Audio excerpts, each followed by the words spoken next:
တန်တရာလောက်ထိရှိတဲ့ကမ္ဘာအကြီးဆုံးပဇွန်ရုပ်တုကြီးတွေကိုဒီလိုတွေလုပ်နေကြတယ်။ပဇွန်တွေကစားရတာအရင်ရတာရှိလို့လူကြိုက်များတဲ့စားစရာတစ်မျိုးပဲဖြစ်ပါတယ်ရှင်။ကမ္ဘာပေါ်မှာပဇွန်မျိုးစိတ်တွေများကြီးရှိကြတဲ့နဲ့ကမ္ဘာအကြီးဆုံးပဇွန်မျိုးစိတ်တွေကတော့ဥရောပမျိုးနဲ့အမေရိကမျိုးစိတ်တွေပဲဖြစ်ကြပါတယ်။ဒီနေ့ဗီဒီယိုထဲမှာတော့ကမ္ဘာအကြီးဆုံးပဇွန်တွေရဲ့အကြောင်းကိုတင်ဆက်ပေးသွားမှာဖြစ်လို့စိတ်ဝင်စားကြတဲ့ပရိသတ်တို့အနေနဲ့ဗီဒီယိုလေးကိုအဆုံးထိအတူတူလိုက်ပါကြည့်ရှုပေးပါအောင်ရှင်။ကျမတို့ page ကနေပြီးတော့အခုလိုကမ္ဘာတလွှားကထူးခြားဆန်းပြတဲ့စိတ်ဝင်စားဖွယ်အကြောင်းအရာတွေကိုပုံမှန်တင်ဆက်ပေးနေတာဖြစ်လို့ခန်းစားလေးလာကြည့်ရှုခြင်းကြားတဲ့ပရိသတ်တို့အနေနဲ့ကျမတို့ page လေးကို like and follow လေးလုပ်ထားဖို့လိုအပ်မယ်ဆိုတဲ့အကြောင်းလေးသတင်းစကားပါလိမ့်ပါစေ။ကဲဒါဆိုရင်တော့ဗီဒီယိုလေးကိုပြန်ဆက်လိုက်ရအောင်ပါနော်။အကြီးဆုံးပဇွန်မျိုးစိတ်တွေထဲမှာတော့ဟောဒီပဇွန်ကနန်းတွေလည်းပါဝင်ပါတယ်။ဒီပဇွန်ကနန်းတွေကတကောင်ကိုအလေးချိန်15ပေါင်လောက်ထိရှိပြီးတော့အရှိကတော့10လက်မကနေလက်မ20နီးပါးလောက်ထိကိုရှိနိုင်ပါတယ်။ကမ္ဘာကျော်မှာရှိတဲ့သမုဒ္ဒရာအားလုံးမှာမြင်တွေ့ရနိုင်ပြီးတော့ Rocky-Note ပဇွန်ကနန်းနဲ့ Rose ပဇွန်ကနန်းတွေအားဆိုရင်တော့တက်တန်းက240လောက်ကနေ250လောက်ထိရှိကြပါတယ်။ဒါကတော့ကြောက်ပဇွန်တွေပါရှင့်။ကျင်းနီပောင်ဝမှုကနေရရှိလာတဲ့အပြာရောင်သွေးတွေရှိပါတယ်။အစုံစားတော်ဝါတွေလို့တောင်မှပြောရမလားပါပဲနော်။ပိုးကောင်တွေငားနဲ့ရင်းနေအပင်တွေအပြင်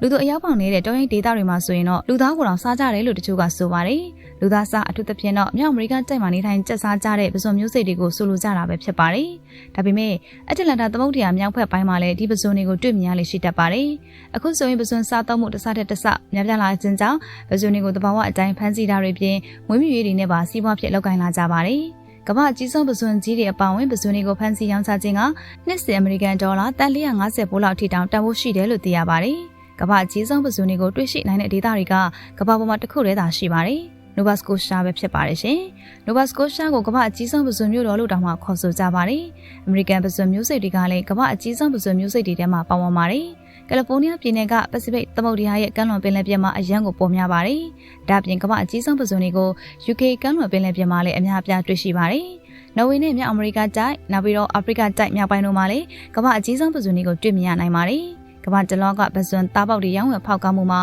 လူသိနေတဲ့ပဇွန်မျိုးစိတ်တွေကတော့ဩစတြေးလျနဲ့နယူးဇီလန်ကန်ယူတဲ့အနီးမှာတွေ့ရှိရတဲ့ပဇွန်မျိုးစိတ်တွေပဲဖြစ်ပါတယ်။ဒါကကြောက်ပဇွန်ဖမ်းတဲ့ထောင်ကြောက်ဖြစ်ပါတယ်။ဒီထောင်ကြောက်မျိုးနဲ့ဖမ်းမှာကြောက်ပဇွန်တွေကိုတေချာပေါက်မိနိုင်မှာဖြစ်ပါတယ်။ကြပြန်လက်နဲ့ဒီတိုင်းဖမ်းဆီးကြတာတွေလည်းရှိသလိုမြင်းလှန်တန်နဲ့ပဇွန်ဖမ်းတဲ့နည်းတွေလည်းရှိပါတယ်။ကနေဒါကမ်းခြေမှာကတော့ကမ္ဘာအကြီးဆုံးပဇွန်တွေကိုအခုလိုမျိုးအများအပြားဖမ်းဆီးမိတတ်ကြပါတယ်။ဒါကြောင့်ကနေဒါနိုင်ငံမှာကမ္ဘာအကြီးဆုံးပဇွန်ရုပ်တုကြီးကိုတောင်မှအမှတ်တရအဖြစ်ထုတ်လုပ်ထားရှိကြပါတယ်။ဒါကကမ္ဘာအကြီးဆုံးပဇွန်ရုပ်တုကြီးပါရှင်။ကနေဒါပြည်သူ့ကပညာရှင်တဦးကပုံဖော်ဒီဇိုင်းဆွဲခဲ့တဲ့တန်ကွန်ကွန်ကရစ်ပဇွန်ရုပ်တုကြီးပဲဖြစ်ပါတယ်။ရုပ်တုရဲ့အလျားကတော့17မီတာရှိပြီးတော့အမြင့်ကတော့9မီတာအထိရှိပါတယ်။အလေးချိန်ကတော့တန်90လောက်ထိကိုရှိပါတယ်။ဒီပဇွန်ရုပ်တုကြီးတိစောက်ဖို့အတွက်အချိန်3နှစ်လောက်ယူခဲ့ရပြီးတော့စုစုပေါင်းကုန်ကျငွေအမေရိကန်ဒေါ်လာ3,900,000ဖြစ်ပါတယ်။ဒီပဇွန်ရုပ်တုကြီး800စီကိုလာရောက်ကြည့်ရှုကြတဲ့သူပေါင်းကနှစ်စဉ်လူရေ9သိန်းလောက်အထိတောင်မှရှိတယ်လို့လည်းသိရပါတယ်။ဒါပေမဲ့ဒီရုပ်တုကတန်90ပဲရှိတာကြောင့်ကမ္ဘာအကြီးဆုံးပဇွန်ရုပ်တုလို့တော့မဆိုသားပါဘူးနော်